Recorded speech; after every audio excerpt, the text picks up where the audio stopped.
Dear student, this is doctor शोई। मैं आपको पढ़ाने जा रहा हूँ बैंक रिकंसिलिएशन। मैंने इसके पहले आपको 2 लेक्चर दिए। एक लेक्चर में बताया कि रिकंसिलिएशन का मीनिंग क्या है, एक में बताया कि क्या कारण है डिफरेंसेस के।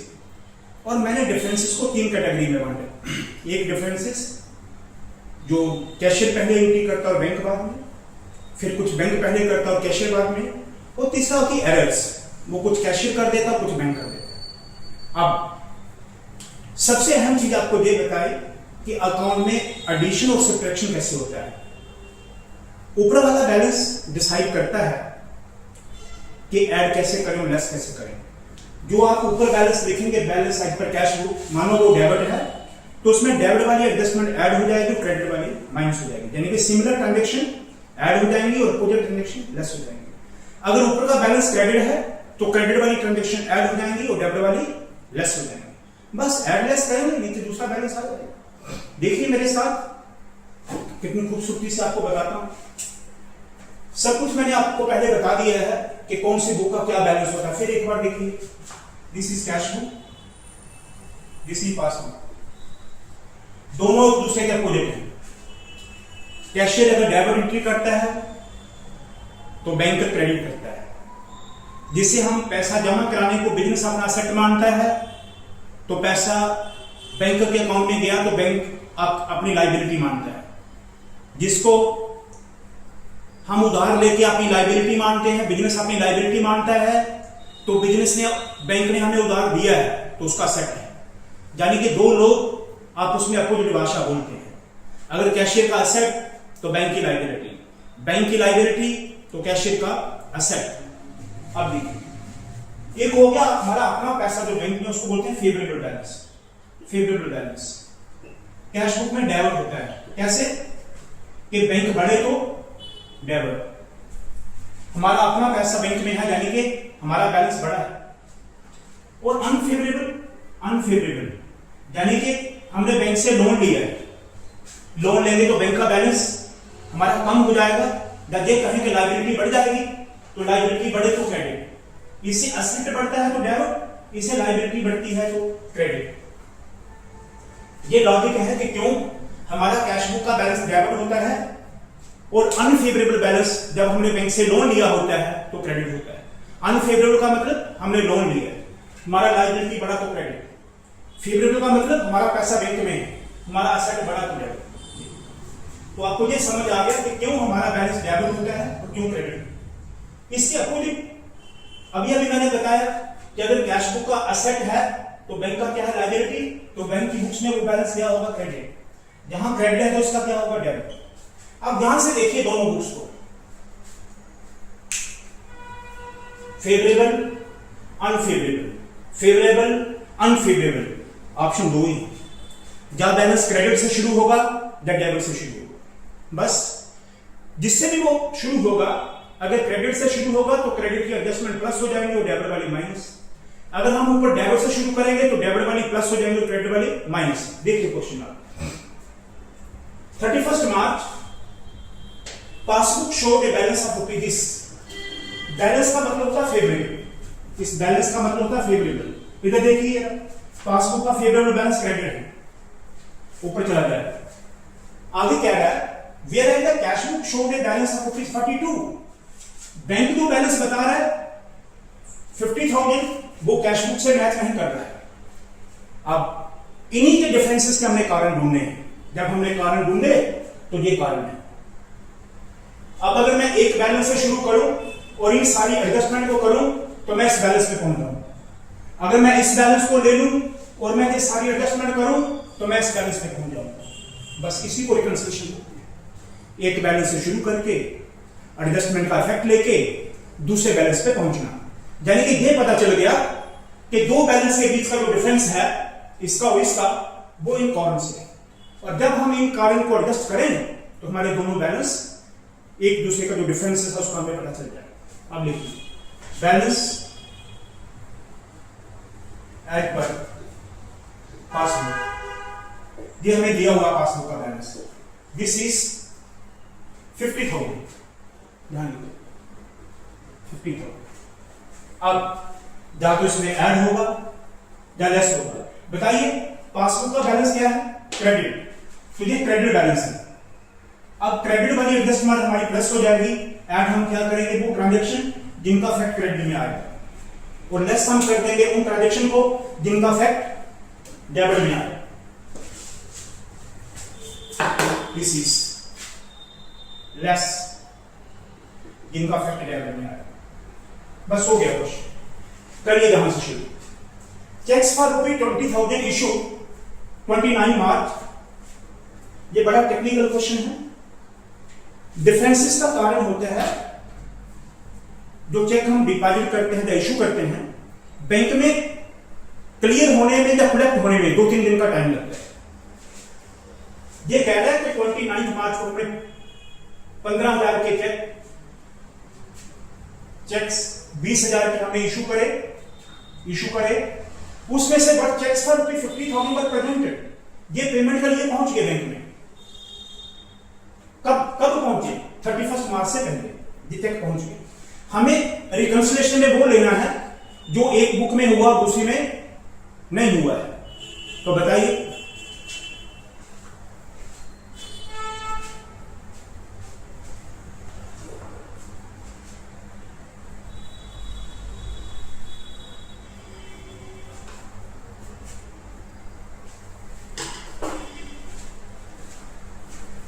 तो जब कैशियर ने चेक इशू करा होगा तो उसका बैंक बैलेंस घटा होगा, तो उसका बैंक असेट कम हुआ होगा, तो उसने क्या करना? क्रेडिट। आपको बताया हुआ है जो ट्रांजैक्शन को ऑलरेडी कर चुका है उसके अपोजिट करना है। अब 15,000 के चेक पे प्रेजेंट हो गए हैं, आपने उसको नहीं लेना, हमने उसको लेना जो प्रेजेंट नहीं हुआ, तो वो 5,000 के। तो यानी कि जो उसने क्रेडिट कर दिया है, अब दूसरा इस इनकी को डेबिट करेगा तो रिकंसिलिएशन हो जाएगा। हमें क्या करना है? डेबिट। तो ऊपर बैलेंस क्रेडिट है, हम डेबिट को क्या करते हैं? लेस।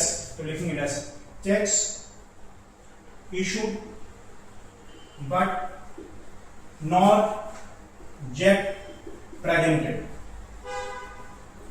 इस येट का मतलब होता है इस डेट तक जो प्रेजेंट नहीं हुए। हमारे प्रेजेंट हुए थे 20,000 में से 15,000, तो 5,000 के नहीं हुए, वो हमें लेस वाली डिटेल के कॉलम में लिख देना इसको 5 नेक्स्ट, चेक्स डिपॉजिटेड फॉर 50,000 28 मार्च को, out of this 15,000 were collected. ये 15,000 कलेक्ट हुए हैं 1 अप्रैल को, बस इसी को पकड़ लीजिए।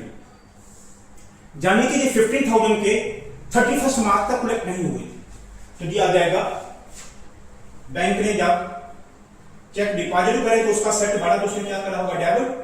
अब जो बैंक में कलेक्ट नहीं हुए हैं उसको क्या कर देंगे? क्रेडिट। तो क्रेडिट करेंगे तो क्रेडिट बैलेंस तो ऐड हो जाएगा। तो कितने के चेक? 15,000 के, जो 1 अप्रैल को क्रेडिट हुए हैं, यानी कि 31 मार्च को नहीं हुए हैं। इनका सेट लैंग्वेज है, issue but not gate presented, deposited but not gate collected. Checks deposited but not yet collected। 15,000 के चेक 1 अप्रैल को कलेक्ट हुए, यानी कि 31 मार्च को नहीं हुए, तो ऐड वाले सीधे अमाउंट के कॉलम में लिख दीजिए, लेस वालों की समरी बना के लिखिए। Next, bank allowed interest ₹2,000 which was not recorded in the cash।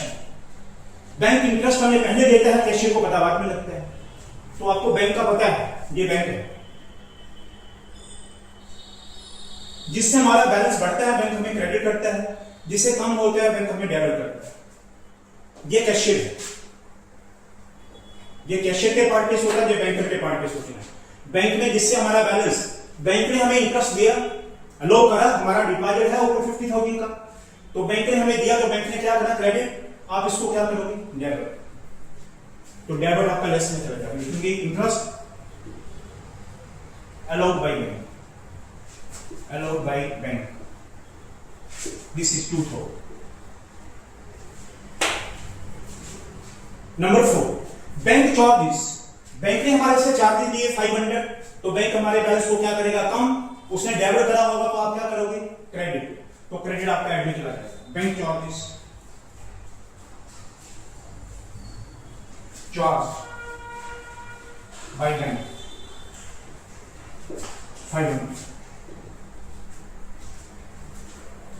Fifth, bank directly collected ₹10,000 as interest and dividend. आपको कंसेप्चुअल अंडरस्टैंडिंग के सेकंड लेक्चर में मैंने बताया हुआ है. बैंक हमारे बिहाफ पे डायरेक्ट कलेक्ट कर लेता पेमेंट. हमने कहीं बाहर इन्वेस्ट करा है तो बैंक ने इंटरेस्ट और डिविडेंड कलेक्ट कर लिया तो हमारा बैलेंस बढ़ गया.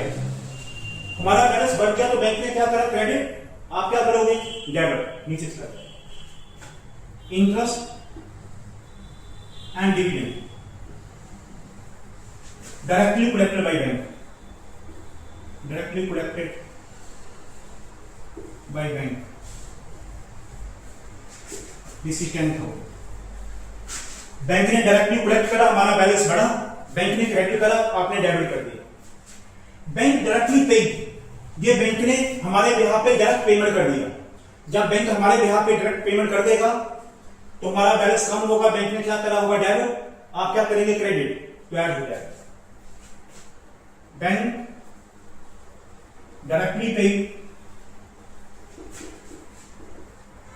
क्या बैंक ने डायरेक्टली पे करा है, insurance and rent. Insurance and rent. This is insurance and rent ₹7,500.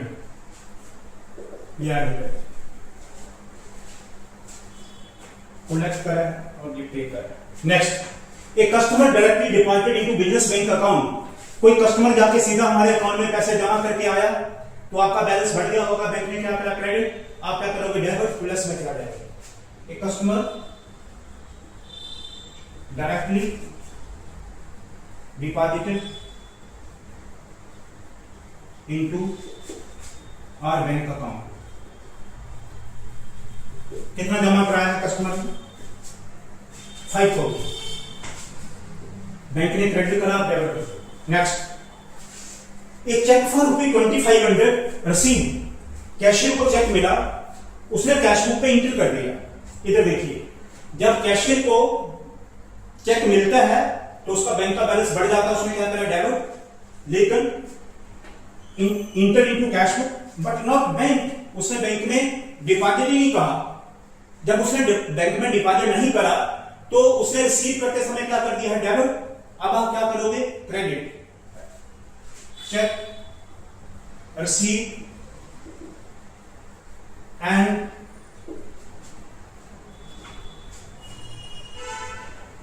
Deposited. फिर से देख लीजिए, चेक 2,500 का रिसीव हुआ, कैश बुक में इंटर हो गया लेकिन बैंक में जमा नहीं हुआ. Check receive but not bank. received and entered into cash book but not banked. Bank में जमा नहीं हुआ तो 2,500. नेक्स्ट, इसके अपोजिट देखिए, check received and deposited into bank. ये चेक रिसीव हुआ और बैंक में डिपॉजिट हो गया but not recorded in the cash book. ये कैश बुक में रिकॉर्ड नहीं हुआ तो ये बैंक में पहुंच गया. बैंक में हमारा बैलेंस बढ़ गया होगा तो बैंक ने क्या करा, credit.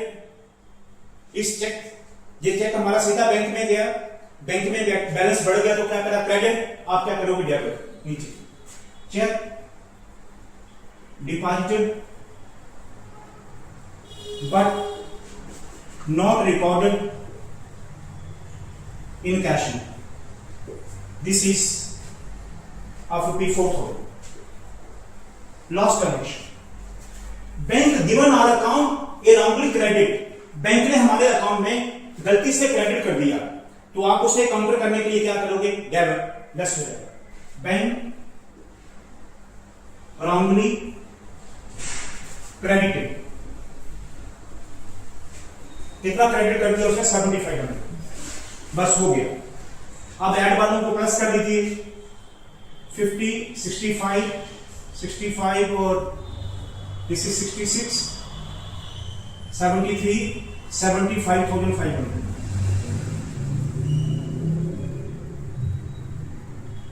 Pencil no, sorry, this is 65, 66, 75,500, 10,000, 75. This is 75,500. 10,000, 25, 75,500. अब लेस वाले इसका अंदर टोटल करके एक ही बार बाहर निकालिए। 5,000, 7,000, 17,000, 22, 26, 26, 33,500. This is 33,500. करिए माइनस, ये माइनस वाला है, 0, 0, 5 से 3, 5 से 5, 0, 5 से 3, 2, 7 से 3, 4। देखिए मेरा क्या कमाल है। This is balance as per cash book. आपने पासबुक से शुरू करा, देखो उधर यही कारण था कि उसका बैलेंस 50,000 था, 42,000 था। अब जब हमने एडजस्टमेंट को करा तो हमने ये देख लिया कि इसके और इसके बीच का जो डिफरेंस है वो ये एडजस्टमेंट है। जब हमने वो सारी एडजस्टमेंट कर ली तो एक बुक का बैलेंस दूसरे के साथ मैच हो गया। This is reconciliation. आपकी बुक में 4 कैटेगरी बना के दी है। Favourable cash book unfavourable, passbook का फेवरेबल, पासबुक का अनफेवरेबल। यकीन मानिए इसी एक क्वेश्चन के साथ ये खत्म हो जाएगा। वो कैसे? ये बैलेंस डिसाइड करता है ऊपर। अब चाहे 4 में से वो कोई भी ऑप्शन दे, या तो वो डेबिट होगा या क्रेडिट, तीसरा ऑप्शन नहीं होगा। वो फेवरेबल अनफेवरेबल, फेवरेबल अनफेवरेबल, एक बुक दूसरी बुक, कोई मतलब नहीं। सीधा देखिए कि डेबिट या क्रेडिट, 2 में से कोई एक बैलेंस ऊपर होगा, चाहे किसी बुक का फेवरेबल होगा या अनफेवरेबल होगा। जो ऊपर बैलेंस होगा वो डिसाइड करेगा कि क्या ऐड होगा क्या लेस।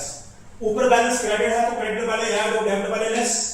ऊपर बैलेंस डेबिट होगा तो डेबिट वाले ऐड और क्रेडिट वाले लेस। सपोज करिए यही क्वेश्चन है। अब मैं इस बैलेंस को लूं तो मैं इस बैलेंस पे पहुंच जाऊंगा। तो आपके 2 क्वेश्चन इसी से निकल गए। आपको यकीन दिलाने के लिए इसी क्वेश्चन को मैं उल्टा करके करूंगा कि अगर कैश बुक का मैं बैलेंस ये ले लूं, this is cash book balance. Cash book का बैलेंस क्या होता है? डेबिट। अभी आपको बताया था यह है favourable cash book, passbook. Cash book का डेबिट, पासबुक का क्रेडिट। अनफेवरेबल कैश बुक का क्रेडिट, पासबुक का डेबिट। अब मैंने ये बैलेंस लेके करा है। अगर मैं आप कैश बुक का बैलेंस लेके करूं डेबिट वाला ऊपर, तो डेबिट वाले ये ऐड हो जाएंगे और क्रेडिट वाले माइनस हो जाएंगे। देखिए जरा, आपको मैं 1 मिनट में प्रूव करके बता देता हूं।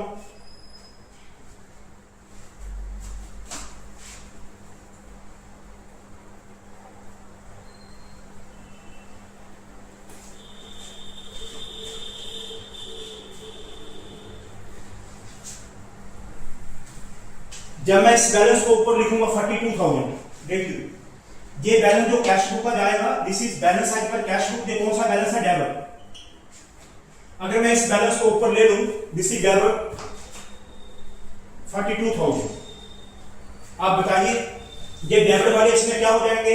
ऐड करिए इनको 33,000 प्लस 500, दिस इज 33,500। ऐड करिए,